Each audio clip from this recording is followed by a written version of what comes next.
Hello and welcome. Good evening. My name is Chandler Tracy. I'm the president of SMU Conservative Club. We're hosting this debate on the minimum wage. We are excited to have two great representatives and a great moderator here tonight. We have Max Nelsen, from the labor. He's a labor policy analyst from the Freedom Foundation. And we have Chris Reykdal. He's a state representative in the 22nd District. And then our moderator is Dr. Heather Grob. She's the associate professor of business and economics. So I'm going to turn the time over to her. She's going to facilitate this debate.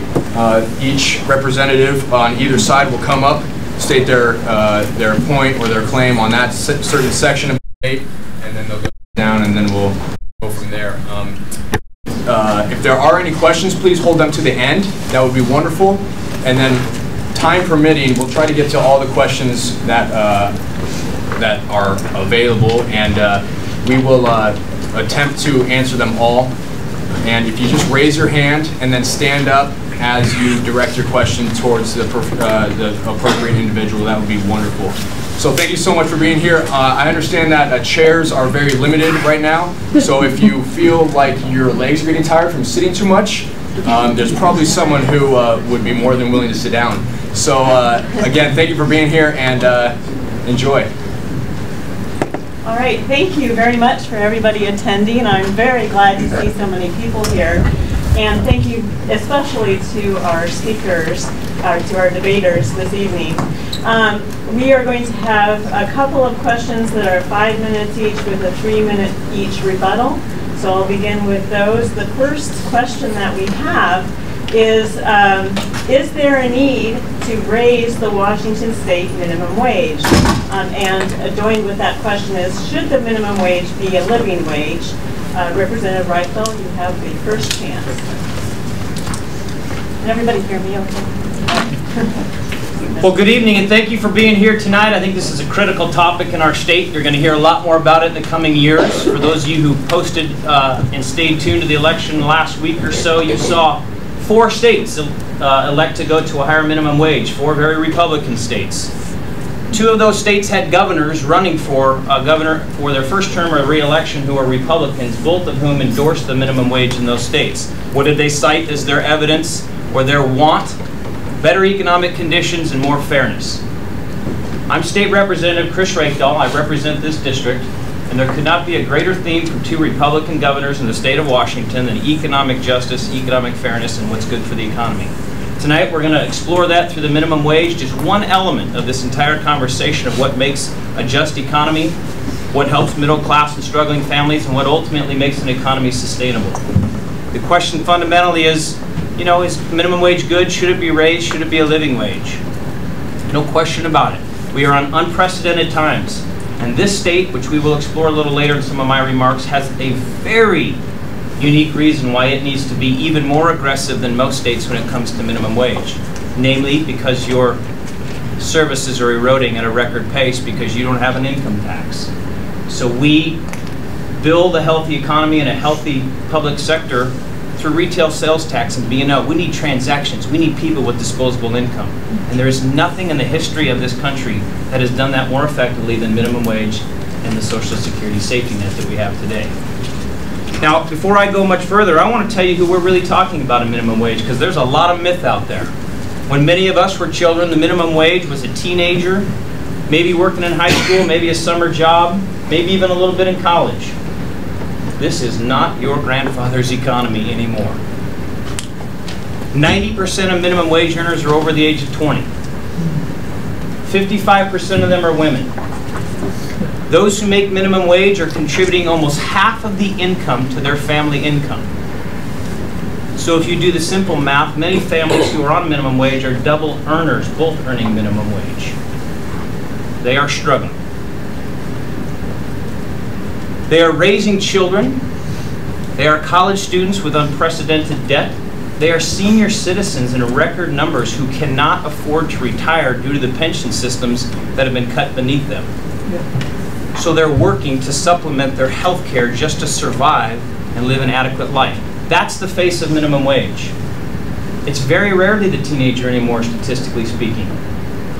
And it certainly isn't temporary. More than half of these folks are working full-time at minimum wage. We have become a box store economy. 40 years ago, almost 60% of our GDP, our total economic activity, was payroll, wages. Today, due to unprecedented global trade agreements, the absolute selling out of American jobs and American workers, the deterioration of the minimum wage, and a very consummate attack on working families by trying to destroy unions, we are now down to 40% of our total economy in the form of payroll. Where did the rest of that money go? Profit. And it is concentrated, as you well know, in the hands of very few people. This country is in big trouble if we don't work on the things that made us great, and the minimum wage is one of those things. As we explore this tonight, I'll help you understand through some research, and I did supply some handouts back there that has a very extensive bibliography here for you, which I challenge you to explore in your free time. It's pretty amazing. You will see that this minimum wage has never been a struggle for the economy if it's done reasonably well. You will find out that modest boosts actually can help job numbers, certainly helps people out of poverty, reduces people's dependence on government services. And we'll talk a little bit more about this larger economy and what it would look like today if we had simply kept minimum wage at where it was in terms of its buying power 30 or 40 years ago. I'll give you a hint. You'd be making $44,000 a year today if minimum wage today was what it was 25 years ago. Thank you, Representative.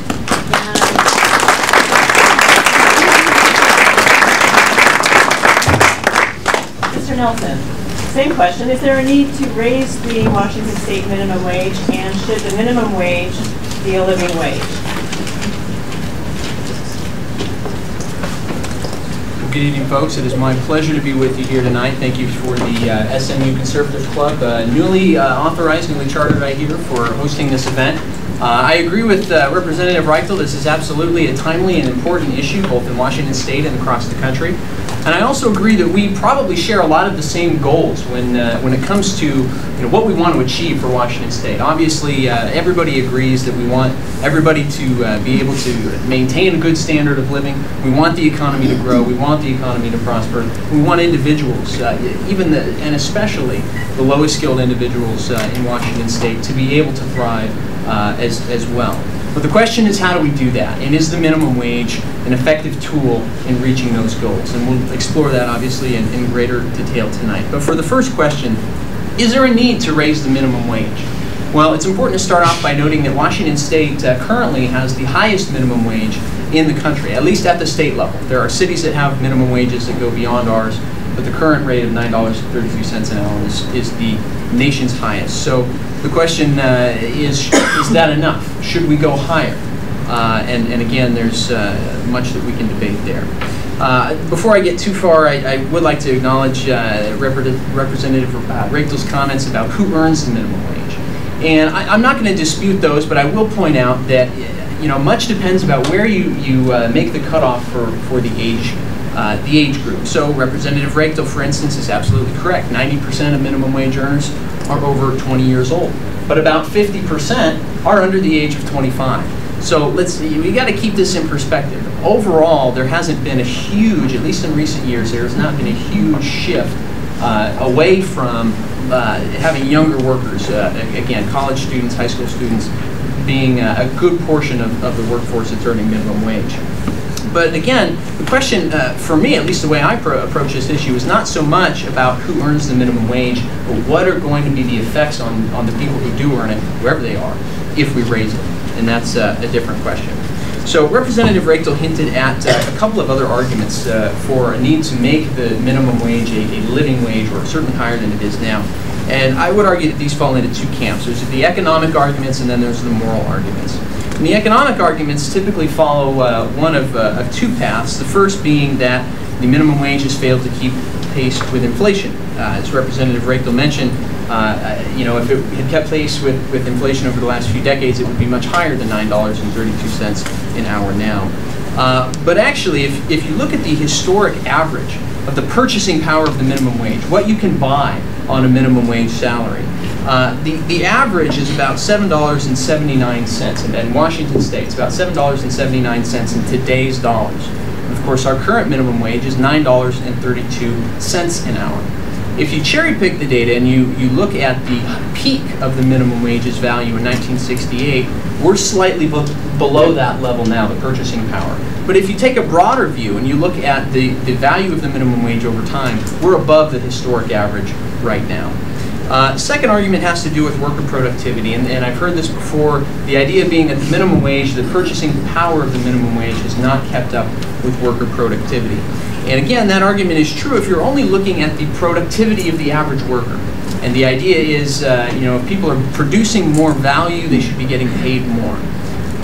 But again, the appropriate comparison isn't between the average worker who does not earn minimum wage, their productivity has risen, but has the productivity of minimum wage workers themselves risen as fast as the minimum wage? Unfortunately, the Bureau of Labor Statistics doesn't track the productivity of minimum wage workers specifically, but they do track the productivity of fast food employees. And recent data that they released indicates that from 1987 to 2012, the productivity of these workers was significantly slower, not only than the rate of increase in the minimum wage in Washington, but slower than their overall compensation. So in other words, these employees were getting compensated at increasingly greater rates than their actual productivity. We can get into the moral arguments maybe as we exchange, go back and forth on this issue a little bit. But again, we've got to ask ourselves the question. We all want the same goal. What is the best way to achieve it? And I would argue strongly that the minimum wage is not going to further the goals that we share. Thank you.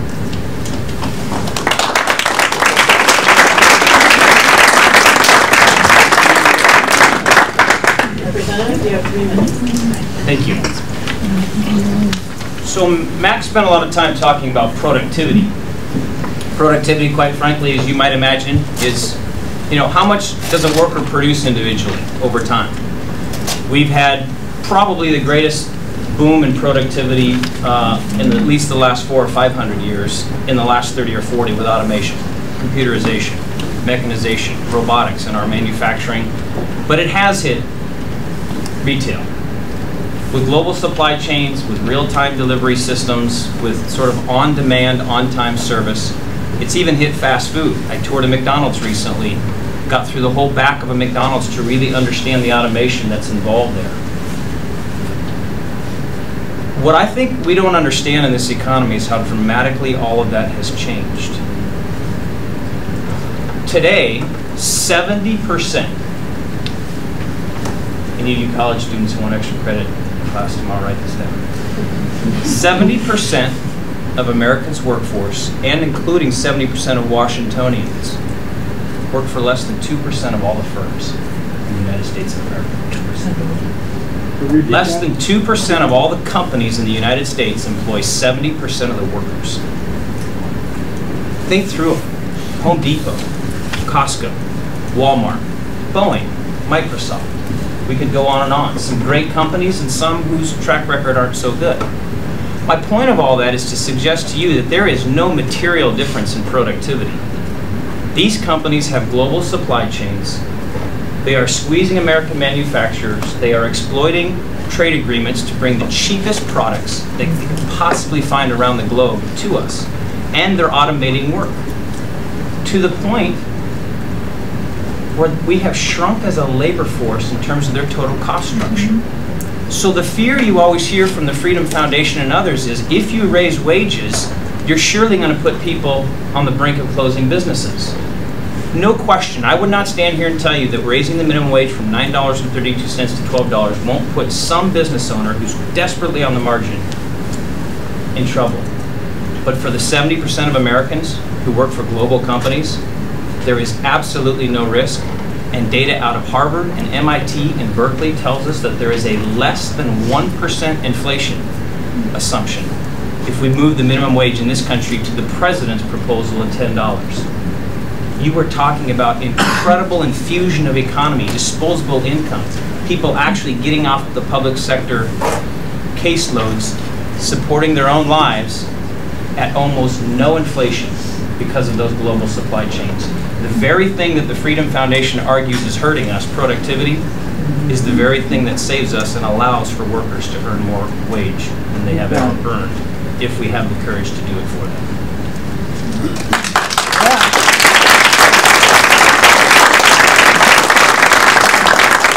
Mr. Nelson, 3 minutes.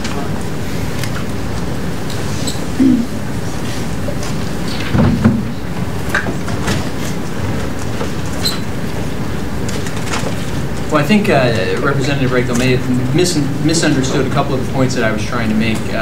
Again, seeking to answer the question, is the minimum wage or should it be a living wage? Is there a need to raise it?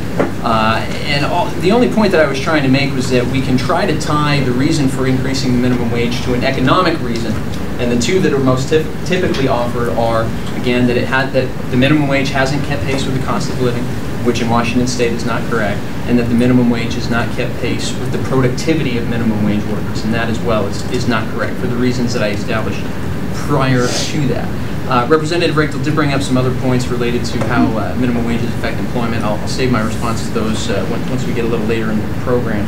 But I'd like to just briefly address some of the moral arguments. Should we raise the minimum wage? Is there a moral reason? And again, this kind of goes back to, as much as we hate to talk about them, statistics and so forth. So one of the moral claims that you will hear frequently is that no person should work full-time and live in poverty. So if you work 40 hours a week at the minimum wage, you should not live in poverty. Well, the Census Bureau sets the poverty levels, at least tries to do their best to define them. And at Washington State's current minimum wage of $9.32, a full-time minimum wage worker can survive just above the poverty line and be supporting 2 children at the same time. So a single parent with 2 kids at the poverty line at Washington State's current minimum wage.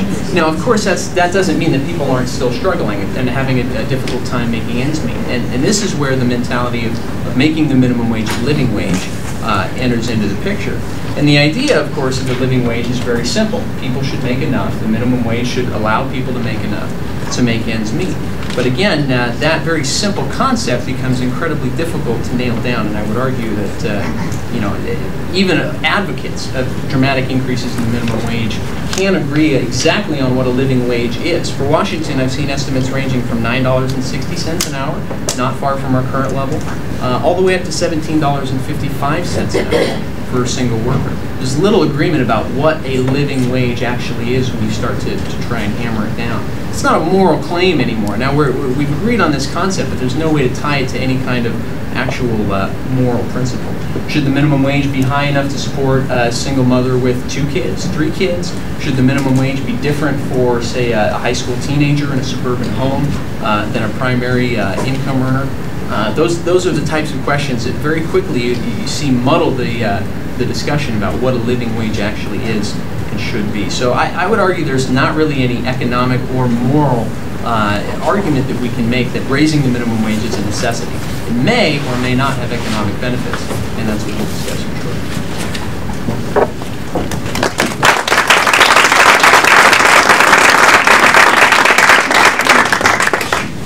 This next question is asking, one of the questions that Representative Reykdal raised, does raising the minimum wage harm employment? And for this question, the first argument goes to Mr. Nelson, when you're ready. Can you say that again? We can't hear. Oh, the question will be, does the minimum wage harm employment?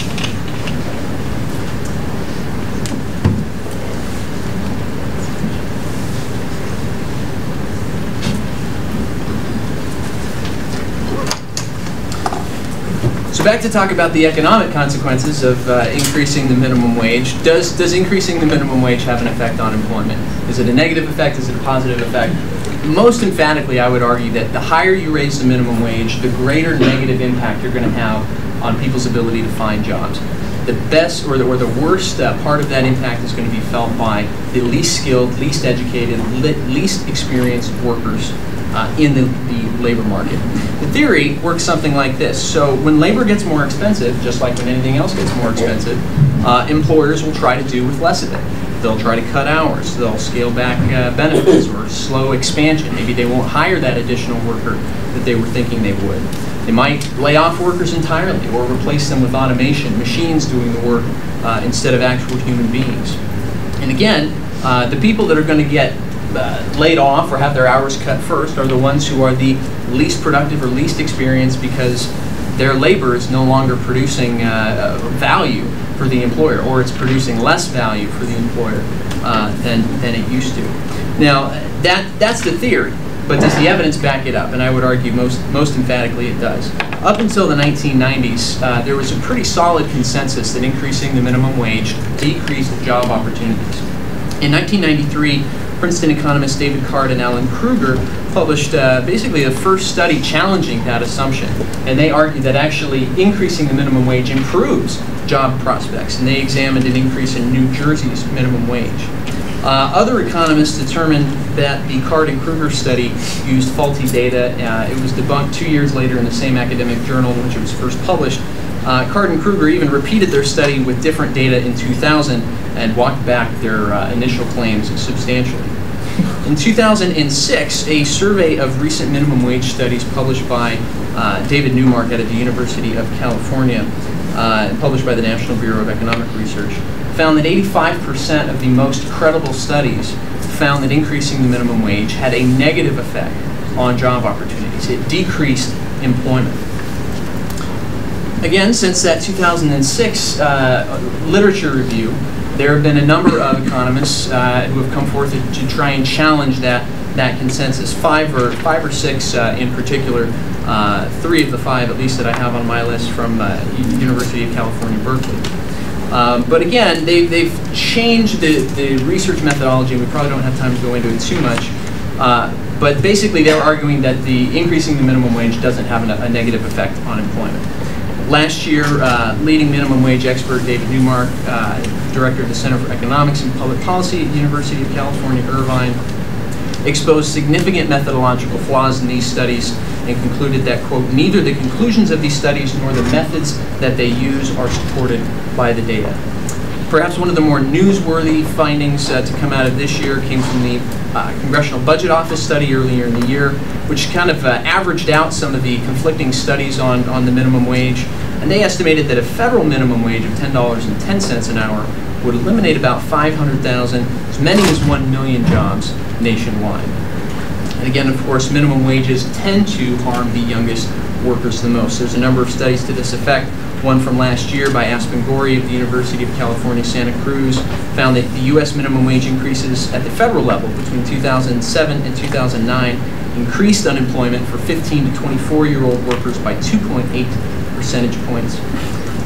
Basically, what all of this comes down to is that the strongest argument that supporters of increasing the minimum wage can make is that a small increase in the minimum wage has small negative consequences for the employees that are affected by it. But of course, that's not surprising.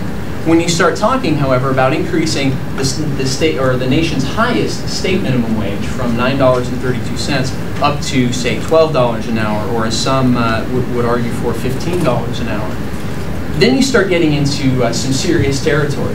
Big increase in the minimum wage has a much bigger effect on employment.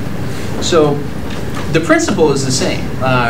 You know, there aren't too many people in the labor market that earn the minimum wage currently, but the higher you raise the minimum wage, the more people you are affecting.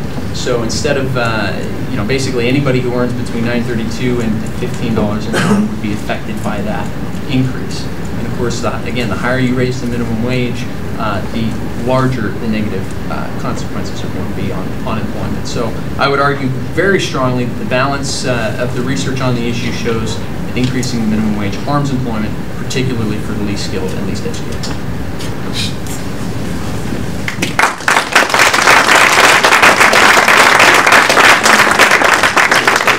Representative Reykdal, I think you'll be arguing no.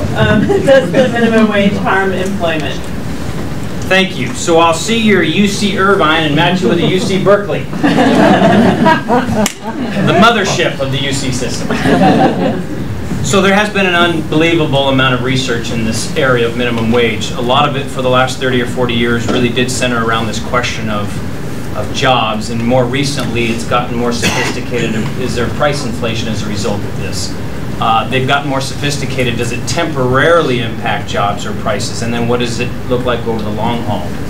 And to absolutely disagree with my colleague here, most of the research now says that none of those prior studies that he just cited ever isolated the variable of minimum wage vis-a-vis employment gains or losses. It all happened in the context of something very different, right? Growing employment in the United States, the automation that we talked about, productivity gains, the global trade agreements. And when you break it all down and you look at the other side of the research, they will tell you unequivocally that the states in this country today with the highest minimum wage are growing faster, significantly faster than the states who have zero minimum wage. And in fact, and this is a moment where I have a little time to tell you about the most horrific practice in the United States of America about wage, and that's the tipped minimum wage. This is my favorite. So we pay you only the federal minimum wage of $7 an hour, but every time you do a good job and somebody gives you a tip in a tipped employment environment, the employer gets to take that dollar and lower your minimum wage. And they get to do that all the way down to $2 an hour. So we have states paying people, we have state regulation that's allowing corporations and companies and businesses to pay people as little as $2 an hour, and they have to bust their butt to get their next $5. So in those states, when you tip for good service, you're simply adding profit to the companies, not the workers themselves. And guess what? Workers don't like working in those states very much, and they're fleeing them for higher wage states, higher productivity states. So the truth of the research is this. When you raise minimum wage, as long as it is not an astronomical leap, we agree on that. All of the research says measured growth in minimum wage. You can even exceed inflation on minimum wage growth as long as you keep it essentially within inflation and productivity over a certain period of time. Businesses will still make more money paying a higher minimum wage in that environment. And over time, what you find out is employers have way more choice of who they hire, so they get a better quality hire, a more experienced worker. Productivity goes up significantly because of the better wage. And turnover, most importantly, turnover is reduced significantly.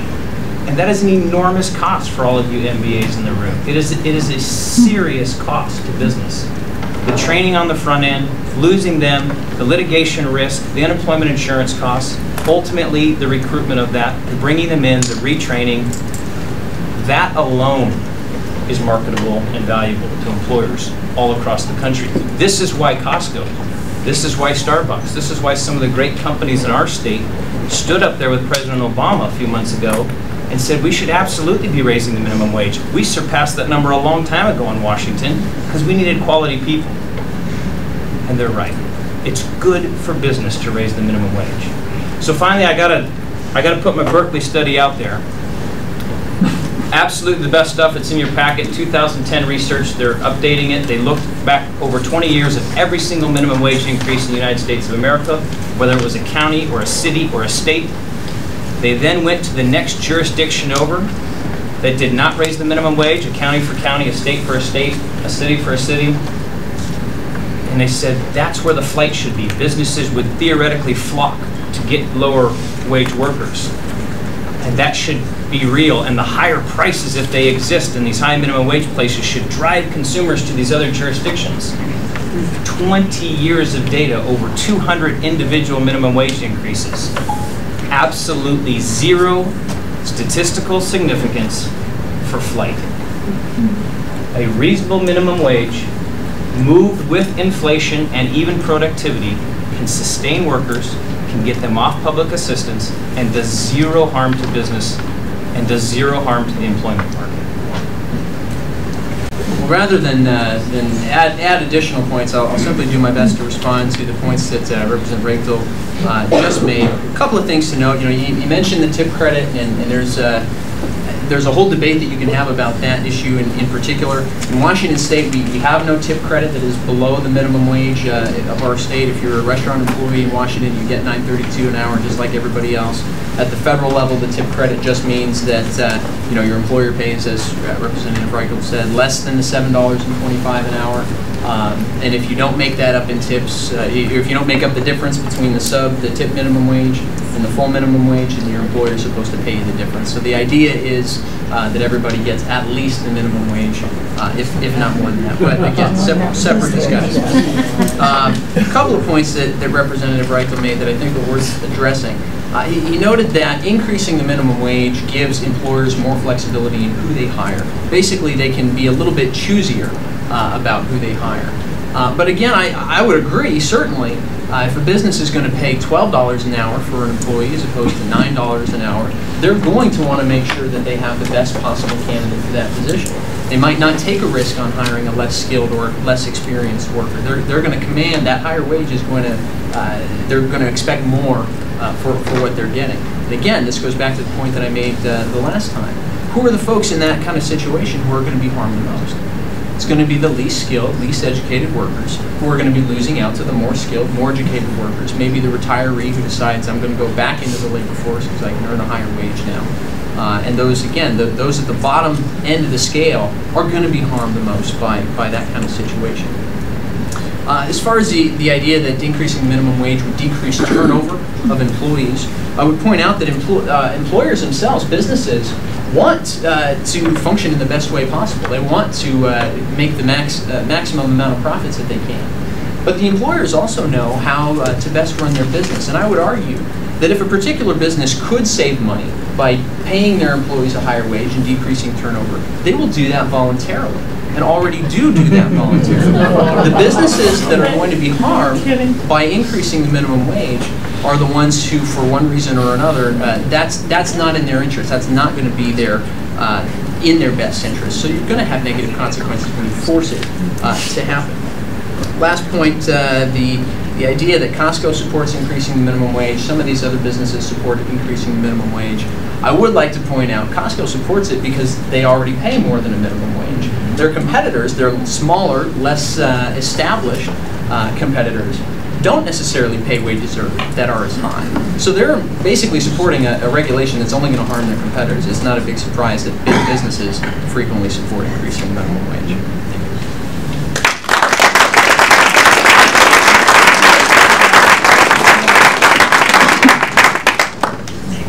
So I understand the argument, at least one of them, to be this. Dang it, that minimum wage is causing workers to hire more talented, more skilled people, and it's harming those with less skill and less talent. My God, I have to defend the capital system every time I do this. What's wrong with us? Of course, that's what it does. And that drives us and compels us to increase our skills, and that's what compels us to get better and better. We should not suppress a minimum wage so that skilled folks, particularly increasingly women, increasingly college-educated people, increasingly communities of color who are raising families, shouldn't get the job, so that business feels comfortable paying a lesser wage to somebody with less experience. I would suggest that the minimum wage is a structural way to get the right people in the right jobs. Now I want to talk to the college students real fast in my summary time that I have on this point, because I always want to make it about something bigger than just the minimum wage. This institution, after financial aid, has an average cost of attendance of $21,000. 20 years ago, you had to work 10 hours a week in order to fully fund your education at this institution, adjusted for inflation, and not go into significant debt. Today, that number is 40 hours a week year-round. You have to be a full-time worker to leave this institution with a financial aid package without debt. That's unbelievable. This country has now hit $1.4 trillion in student loan debt. This state is over $20 billion in loan debt, and we just added another $1.4 billion in loan debt last year. Now, no question about it. When we cut state budgets and we raise tuition, that's the consequence. But here's the other thing that happens in all of this. When we don't keep the minimum wage up, with real price inflation, not the crap that the Fed exempts like food and energy, like none of us pay for that stuff. Higher education, food and energy, that's where college students put all their money, and that's exempted from the calculations. If we want to save higher education and allow students to leave without massive debt, we will raise the minimum wage so that they can afford to put themselves through school without debt. Because what is the consequence of an entire generation of Americans leaving higher education so strapped with debt that they delay their home purchase for 5 to 10 years? How detrimental was that minimum wage rise then? It seems awfully good to keep it low today under these esoteric arguments, economic theories of trickle down and supply side, but it's killing real people who are trying to improve their lives and making it almost impossible for them to live a middle class lifestyle that their parents had a shot at when they got a college degree or some higher education. The minimum wage is fundamental to the success of young people. It always has been, it always will be. And I challenge the conservative club of this college to have more discussion about this, because you guys are the ones who are going to pay the price if this minimum wage doesn't move.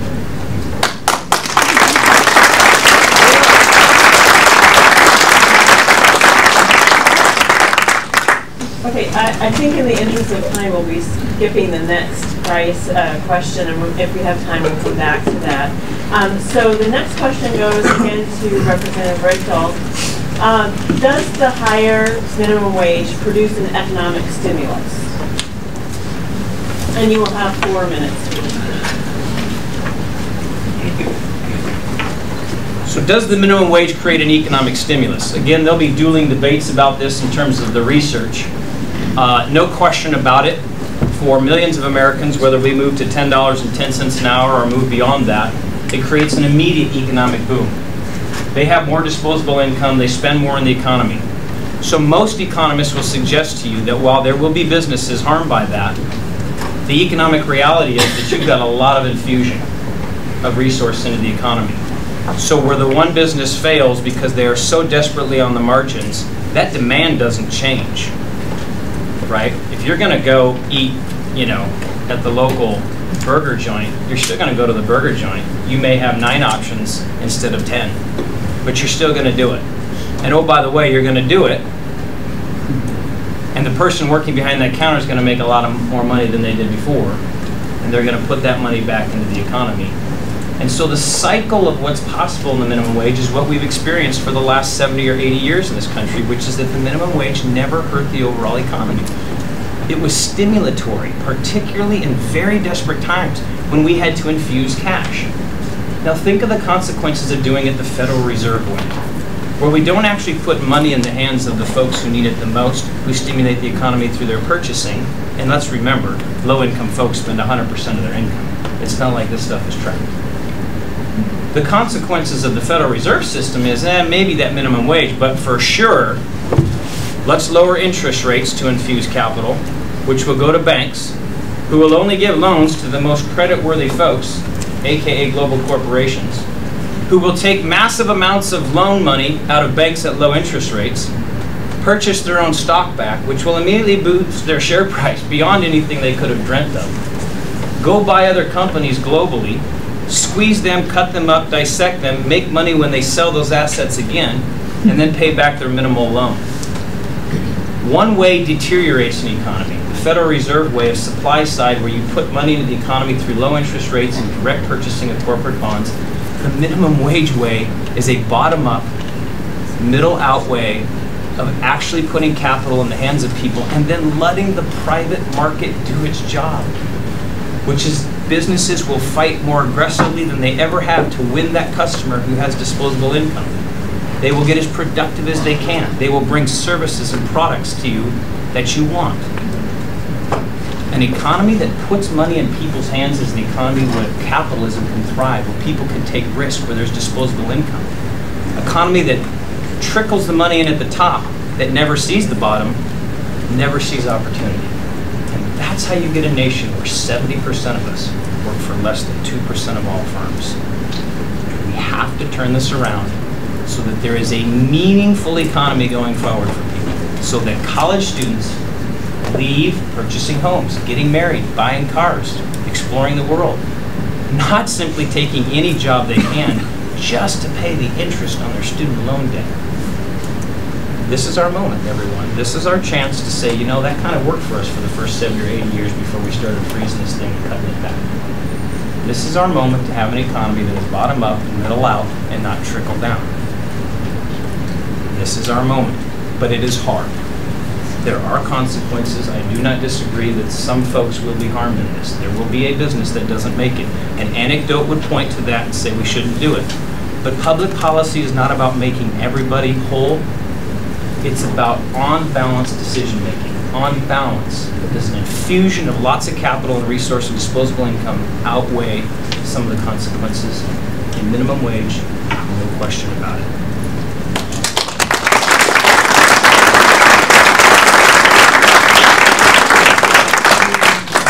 Mr. Nelson, does the higher minimum wage produce an economic stimulus?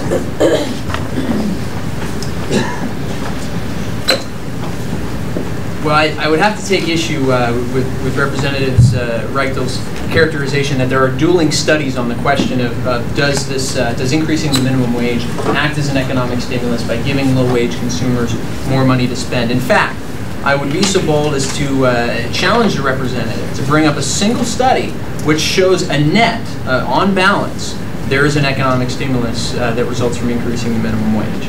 So increasing the minimum wage doesn't create new money. We're not simply legislating, we can't simply legislate except for the Federal Reserve, new money into existence. Where does that money come from? It comes from the employers who are employing these individuals. So there's money being shifted around, but there's not new money being created. So the question is that is the money is that shifting around of money creating more economic activity, or low income consumers more apt to spend their money in a way that stimulates the economy? And the evidence and unambiguously points to no effect whatsoever on economic stimulus. Again, David Newmark of the University of California says, quote, "There is simply no evidence that boosting the minimum wage will stimulate the economy through consumer spending." The University of California, Berkeley's Sylvia Allegretto has admitted the same. The Congressional Budget Office, in a report issued earlier this year, explained the reason why. Quote, "The increased earnings for some workers would be accompanied by reductions in real income or inflation-adjusted income for the people who become jobless because of the minimum wage increase, for business owners and for consumers facing higher prices." So sure, some people are going to get a raise, some people are going to have more money to go spend out of their paychecks, but the prices for those goods have increased. Some people have lost their jobs entirely and have no income to spend, and businesses themselves obviously have to cut back on hiring, expansion, and other forms of activity, other ways that they were going to use that money initially. The only study that I have seen that's really attempted to address how low-income workers spend their funds was a 2011 paper published by researchers from the Chicago Federal Reserve. They found that certainly a $1 hike in the minimum wage increased spending at affected households somewhat per quarter, but they concluded that 2/3 of the spending increases actually took the form of debt, which had to be repaid, obviously, later on. So there could be a short-term stimulus effect if people are motivated to go take loans and take on additional debt because they got a raise. But that's not a long-term stimulus. These same researchers concluded in a 2013 study, quote, "A minimum wage hike provides stimulus for a year or so, but serves as a drag on the economy beyond that." Again, a 2010 study from Dr. Joseph Savia at the San Diego State University concluded, quote, "Far from stimulating an economy, an increase in the minimum wage has no discernible impact on overall GDP and could actually hinder growth in certain low-wage sectors." Again, there is literally no evidence that increasing the minimum wage stimulates the economy. Yet this is the very argument that underlines or undergirds the argument that increasing the minimum wage is good for jobs, is good for the economy. And while we've got, I think it's ironic, we've got this huge debate, at least in academia, about the effect of the minimum wage on employment.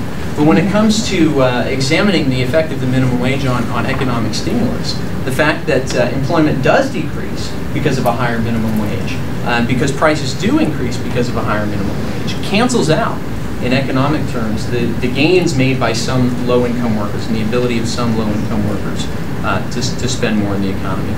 This really is an uncontroversial point. Thanks.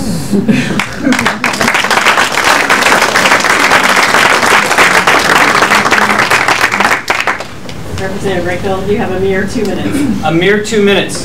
He dared me to find one study. I'll give you 3. Wisconsin 2006, when work doesn't pay, the public cost of low-wage jobs in Wisconsin. 2014, Bill Gross, actually it's a letter to the editor of USA Today. He's the largest bond fund trader in the country, talking about the economic collapse, potentially, of the global economy as income inequality gets out of control. He is an advocate for minimum wage policies. And finally, Wall Street Journal, Ian Talley, 2014, where the IMF, the International Monetary Fund, warns of this disparate impact of so many people at such low wages and how it will be consequential to the economy in the long run.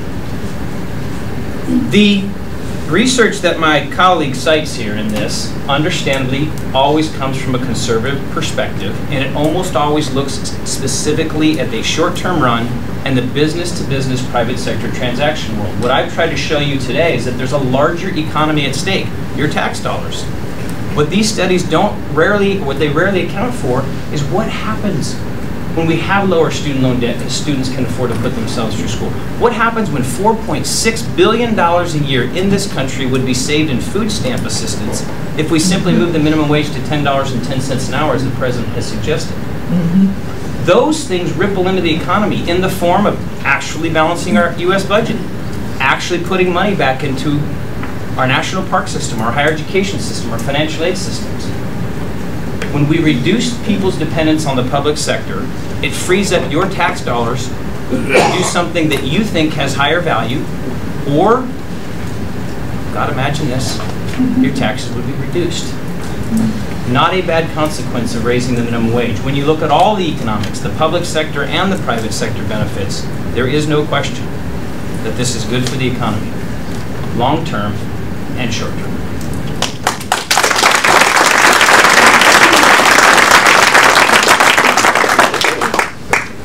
Ms. Nelson, also a mere 2 minutes.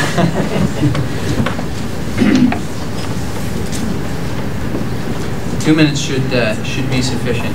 So you will note, Representative Reykdal did not, well, let me clarify. My challenge for my first speech was to find a single study that shows a net stimulative effect of increasing the minimum wage. I will grant you, there are dozens of studies out there, papers, that attempt to do something along those lines. But here's what's really going on with the vast majority of these studies, including the first study that Representative Reykdal reported. All they do is estimate two things. First of all, one, the number of people who are working below whatever the proposed minimum wage is. So if we're talking about a $15 minimum wage, an activist group will look at the state and find out, well, how many people in Washington currently earn less than $15 an hour? Then the second step is to estimate, well, how much more would they make if, what's the difference between what they're making now and what they would be making at 15? It's simple multiplication. And they assume every one of those people is going to get that raise. Nobody's going to have their hours cut. Nobody's going to get laid off. Prices aren't going to increase. It doesn't account for any of these other mitigating factors. And so that's why my challenge was find a single study that says on net, when you account for higher unemployment, when you account for higher prices, when you account for decreased business expansion, is there a stimulative effect? Absolutely not. Representative Reykdal implied that some of the studies I cited came from a conservative perspective. You will note that I cited the Congressional Budget Office, an arm of the government that tends to lean left on economic issues. I cited the Chicago Federal Reserve. Again, this is a pretty neutral source here. President Obama himself is relied on the very studies that I just quoted, and his Labor Department has. The consensus on this issue really is, when you seriously study the question, there really isn't much of a debate. Because of the mitigating factors, that increase in spending by some low-wage workers is entirely canceled out.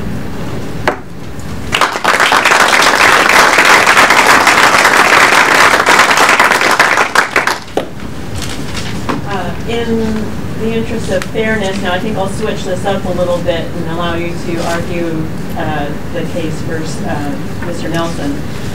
The question, which I assume you will be arguing no on, is will raising the minimum wage decrease poverty and or the need for public assistance? And on this you'll have 4 minutes.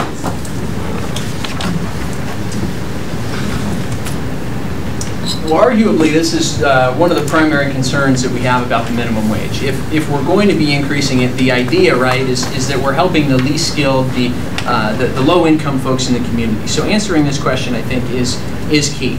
And I will note there is a substantial degree of debate about the effect of the minimum wage on poverty. And again, because some workers are going to see an increase in the minimum wage, some workers certainly are going to be lifted out of poverty because of their higher wage. But again, other workers are going to fall below the poverty line because they had their hours reduced, their benefits reduced, or were laid off entirely. So the question is, on balance, what is the effect? Well, a 2010 study by economists Joseph Savia and Richard Burkhauser put it this way, quote, while an increase in the minimum wage will lift out of poverty the families of some low-skilled workers who remain employed, other low-skilled workers will lose their jobs or have their hours significantly cut, reducing their income and dropping their families into poverty. David Newmark writes in 2012, quote, research for the U.S. On state minimum wage increases generally fails to find that minimum wages help the poor, and sometimes even suggests that minimum wages increase the number of poor or low-income families.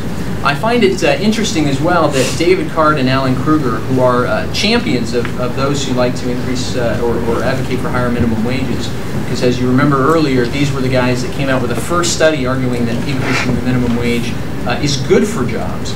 Even they would have argued that, or they have referred to the minimum wage as, quote, a blunt instrument for increasing the income of the poor, and note that the effect of minimum wages on the overall poverty rate is, quote, statistically undetectable. There's a very simple reason for that. The majority of individuals below the poverty line don't have jobs. They're not working in the labor force. So increasing the minimum wage is going to be of no practical benefit to those folks. You don't have a job, going from $9 an hour to $12 an hour isn't going to do you a whole lot of good. Washington has had its own experience with poverty and the minimum wage. Back in 1998, voters passed Initiative 668, which was billed at the time as a measure that we need to help the low-income workers. We shouldn't have poverty wages anymore. When voters passed that initiative, which raised the minimum wage from $5.15 to $6.50 and indexed it to inflation, the poverty rate was about 8.9% in Washington State. And at that time, a full-time minimum wage salary could support a single worker above the poverty line. Fast forward to 2014. Washington's minimum wage is now $9.32 an hour. A full-time minimum wage salary can now support a single worker with 2 children. So the relationship between the minimum wage and the poverty rate has, the minimum wage has outstripped the poverty rate significantly since '98. But Washington's current poverty rate is 12%. Now that's fluctuated dramatically, well not dramatically, it's been pretty consistent between about 8 and 12% in the years leading up to the increase in the minimum wage and in the years following the minimum wage. And here we are today, still having this same discussion, even after dramatic increases in our state minimum wage, after getting the nation's highest minimum wage, we're still having this same discussion. And there hasn't been any documentable improvement in the lives of low-wage workers. The other argument is that will increasing the minimum wage decrease participation in public assistance or get people off of welfare? I don't know that I've got time to address that, but hopefully in the rebuttal section we can talk about that.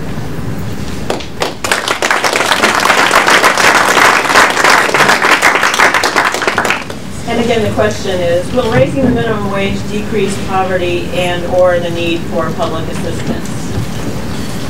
Thank you. So I don't think there's any question about this. When you raise a wage, regardless of whether it's done through the private marketplace or the public sector legislators around the country do this, you instantly get folks who trigger above benefit thresholds, whether it's food stamp assistance, TANF assistance, child care assistance, etc. The question always comes down to what then? And certainly if regulators turn around and legislators turn around and simply move the number up, then you haven't affected that. This goes hand in hand. You have to have policies that increase wages and simultaneously put an expectation on people who earn more wage that they're going to help themselves. And I think when you look at the research that came out that the president cited, that the Berkeley team has done, the Harvard team, the MIT team did, they've made that point very clearly. You will see a dramatic reduction in food stamp assistance, public housing vouchers, and other programs if you can raise the minimum wage and keep the standards where they are. Of course, move them with inflation, but theoretically, when you make that minimum wage jump, and then you index your minimum wage and those benefit thresholds to inflation, you've reestablished the baseline. Now, the argument of the Freedom Foundation in reverse goes something like this. There's no evidence that says that this helps people out of poverty, and it helps you lose jobs, and inflation goes high. So we simply need to point to the states that have a much lower minimum wage than ours to find utopia. I'll name them. Alabama, Kentucky, Tennessee, South Carolina, Georgia. These are some of the states whose state minimum wage on record is lower than the federal minimum wage.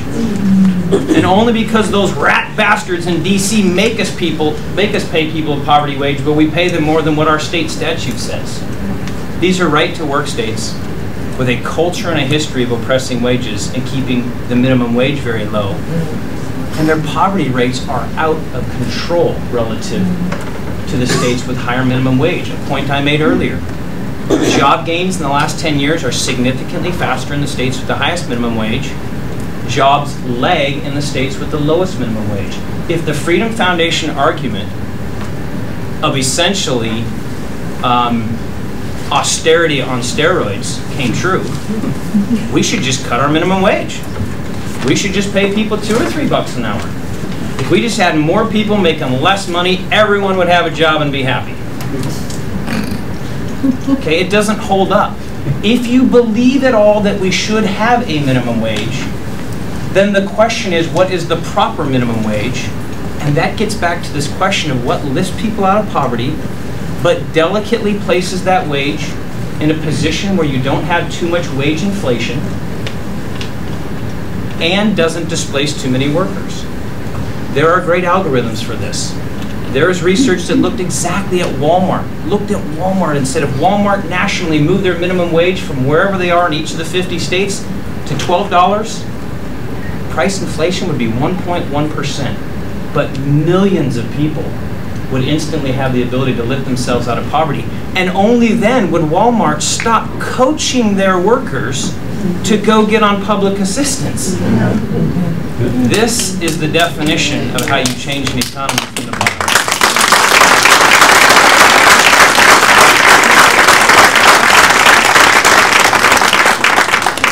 Okay, Mr. Nelson, I'll give each of you 3 minutes, if you need it.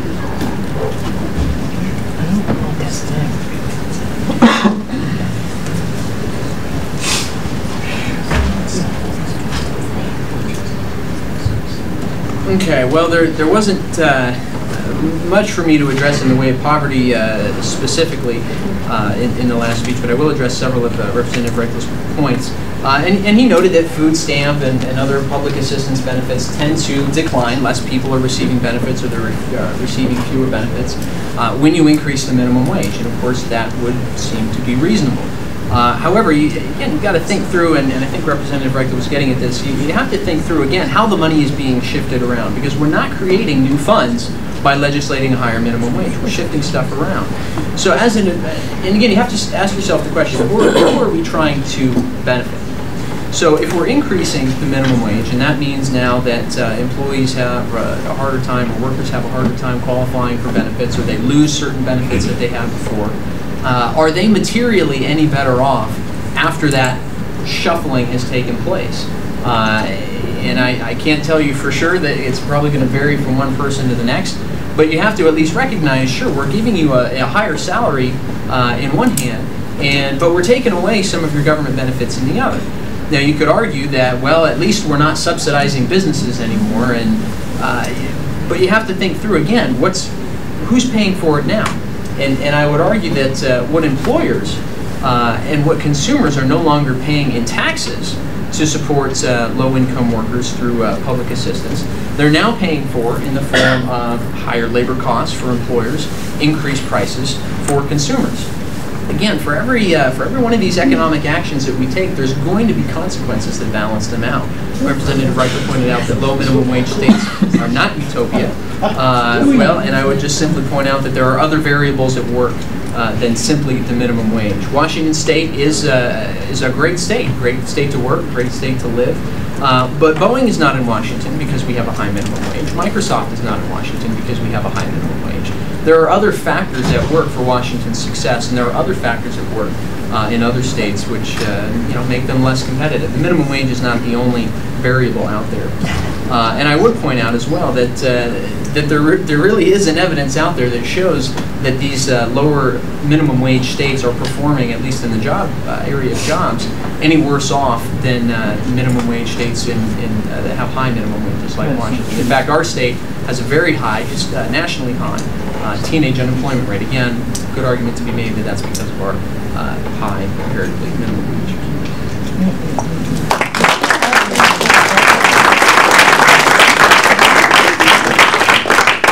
Also 3 minutes.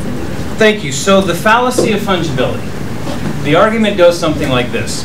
Money is fixed, it's out there everywhere, and if you raise minimum wage, it goes to somebody, but it's taken from somebody, so it's neutral at best.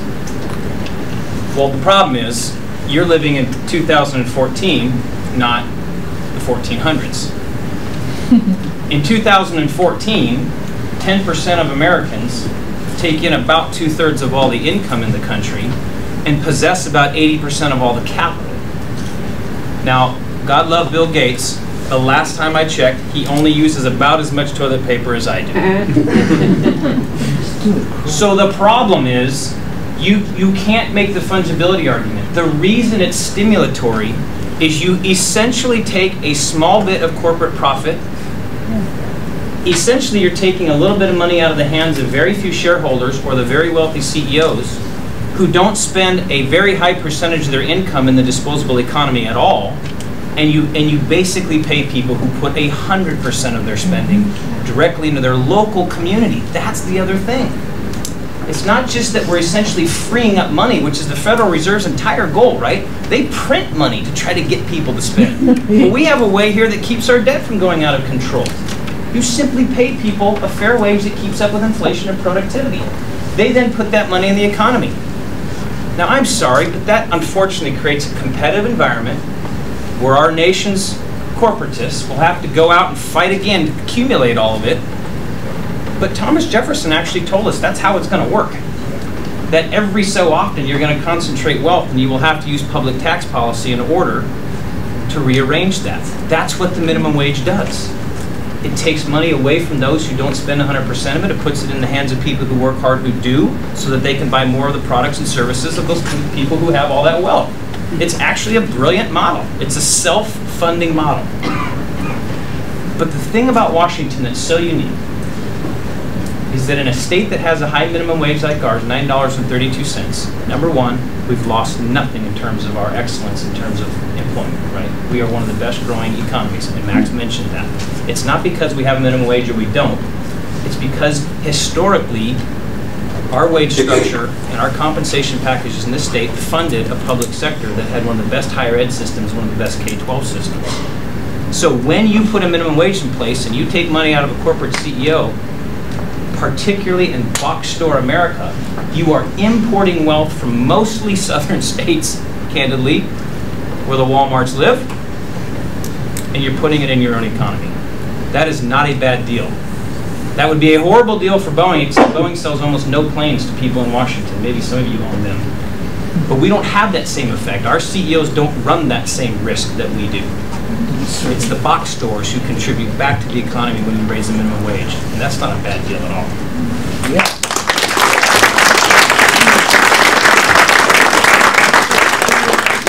I think I'm not quite done with you yet. Okay. I want to throw in, this is off script. I just would like to read a quote from, well, it's the other Washington D.C. Mayor Vincent Gray in an interview with the Washington Post that I do think we need to increase the minimum wage. There may be some people who will say no, and perhaps that ends the conversation with them. I think a lot of people will say, and we agree with that, then you get a discussion about what is a reasonable increase.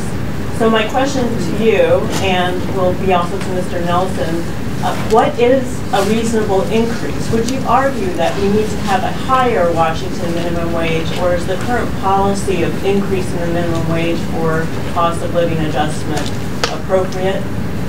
Yeah, it's an excellent question. And it sort of gets back to this earlier point about a living wage versus what I call a sustainable wage, right? I don't know what a living wage is either. I don't, and I appreciate that point. Is it to survive a family of 4, a family of 2? I'll tell you, the moral argument that $19,000 a year can fund an adult and 2 children is insane, by the way. That is not a moral argument. So here's what I would suggest to you. I would suggest that we have capacity in the state to think about our economy in really 2 different ways. There is a very solid, growing, and expensive urban core, partly because of the planning policies that we've enacted in the state, partly because we're just that damn good, right? We got software, we got coffee, we got planes, boom, we got Seattle, right? What's needed in Seattle will be a little different than what the rest of the state needs. And so this is just me speaking, but I have suggested already that I think there's capacity for a wage that looks like a living wage, something you can sustain a family on in the greater Seattle area. That's probably around $15 or $16 an hour. That is not the same number you need in the rest of the state, however. So I think you can put a band around Seattle that has $12 an hour that begins to look like something that is sustainable, can keep up with inflation, keep up with productivity, but it hits that sweet spot of not harming the employer or raising inflation. There's an optimization opportunity here. So I can imagine a world where the greater Seattle area goes $15 an hour, the rest of the state's $12 an hour, and the federal government goes to $10 an hour, because there are a few circumstances where people make the federal minimum wage in the state. Very rare, but they do exist. That's a rational system. And so that's what I would suggest we do in our state. And I will finish with this. It would be inappropriate to allow every single jurisdiction to pick its own minimum wage. We do owe business an opportunity not to have 15 or 20 or 30 different minimum wages that they're managing. It's insane. But we can band this. We can have an urban core, we can have a suburban wage, and we can even potentially a rural wage, but that'll be a little tougher. We can do this. We can absolutely do this and optimize those variables that create success. Thank you.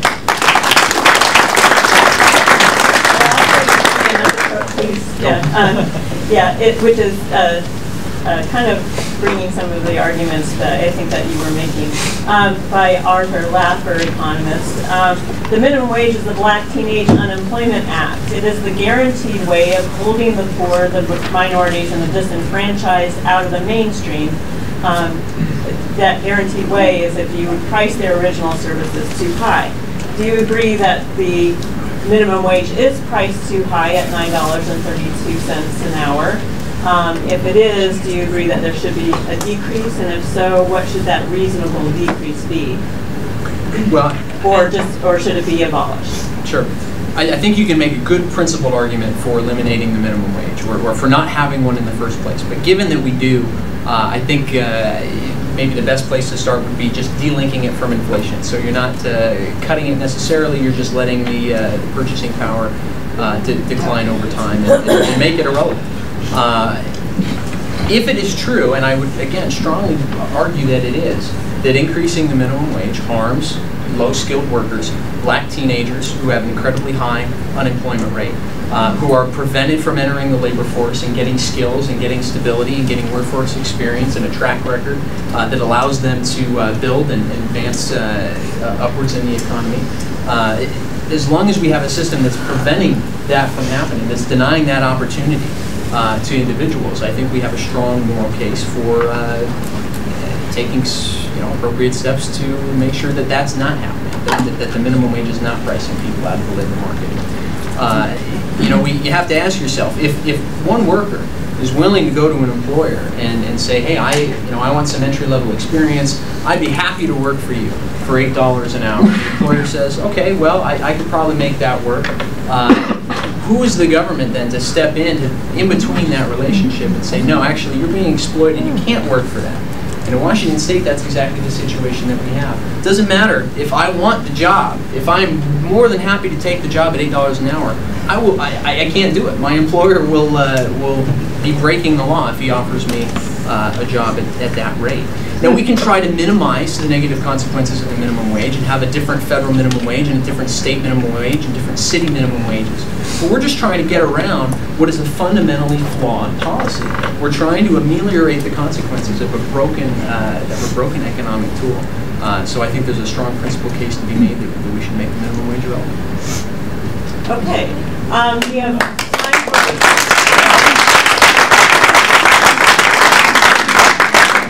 time for closing arguments, and we have 3 minutes each for closing arguments, and then we'll be able to take some questions from our audience.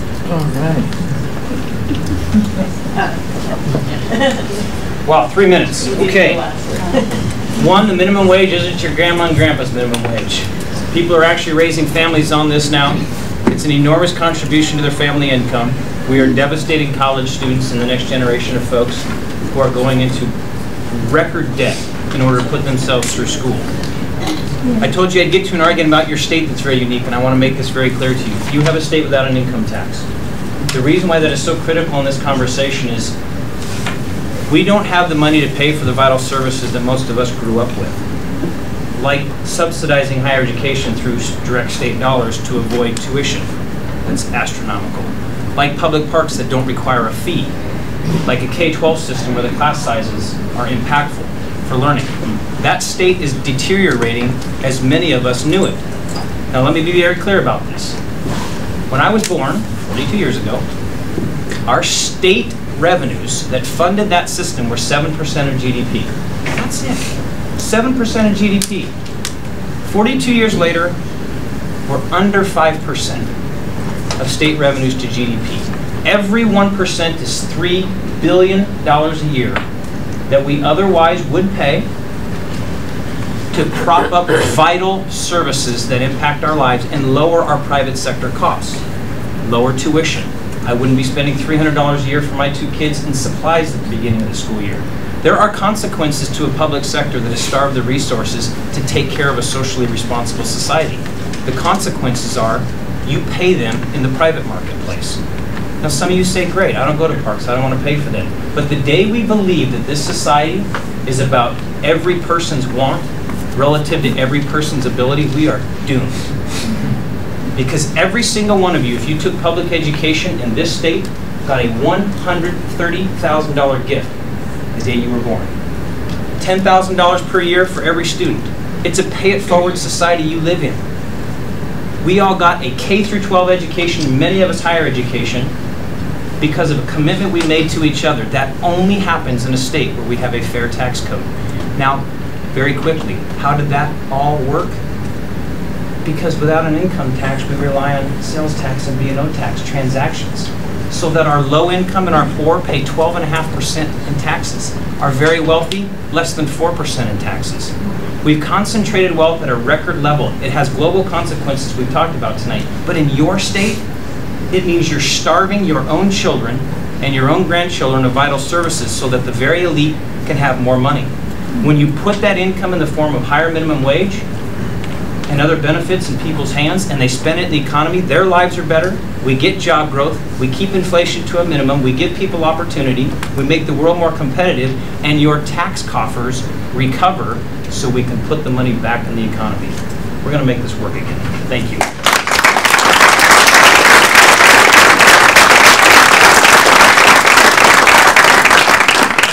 Nelson, you have the last words for 3 minutes.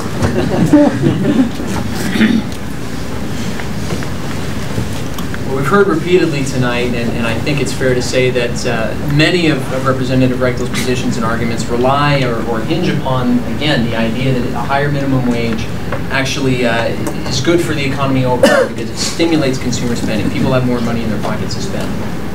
But the good representative seems to have forgotten about my challenge from earlier tonight. Give me one study that on net shows that there's an actual stimulative effect, that we're going to be generating all this new sales tax revenue and so forth. And so far we have not seen one, and we've been presented with a good number to the contrary. But as important as economics are and as important as statistics are, public policy comes down to the effect that it has on people. And we go back and forth, the two of us, because we both want the same thing. We want people to be better off. but we just disagree about what the way is to do that. But when it comes to the minimum wage, we have to keep in mind the people that are very often the hardest ones to find. It's easy to see the person who got a raise because of a minimum wage. It's much harder to see or to visualize or to find the people who have lost their jobs because of the minimum wage. Now, an article came out last month about a couple in Michigan, Pastor Jack Mosley, his wife Linda. They owned a restaurant called Tastes of Life. They ran it as a ministry opportunity. I don't know them personally, but according to the article, the purpose of the restaurant was to provide training in social, developmental, waitressing, cooking skills to people who need a second chance in life. Some of the employees had cancer, deaths in the family, jail time, records. Were trying to get their lives put back together. And this restaurant, employment at this restaurant, was an opportunity for them to do that. Well, on September 1st of this year, Michigan raised its state minimum wage from $7.40 to $8.15 an hour. The article says, quote, Mosley, who hired minimum wage workers, couldn't keep up with their wage increase, and after closing his restaurant, 12 people lost their jobs. One employee named Stacy had been with the restaurant since it opened in 2012 and was now without a job.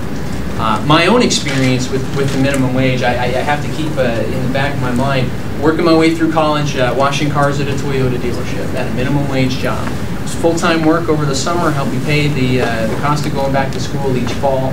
It was a good job, it was a great job, but there was always discussion just kind of around the dealership. Well, you know, one of these days we're going to put in an automatic car wash, we're going to put in an electric car wash.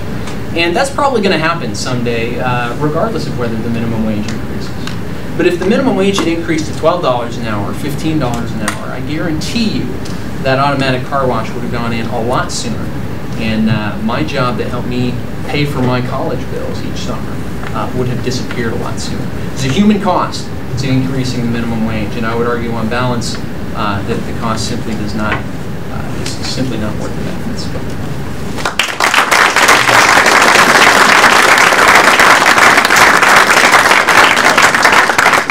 Thank you, everybody, for attending, and also thank you very much for excellently argued on each side. I want to thank both of our representatives.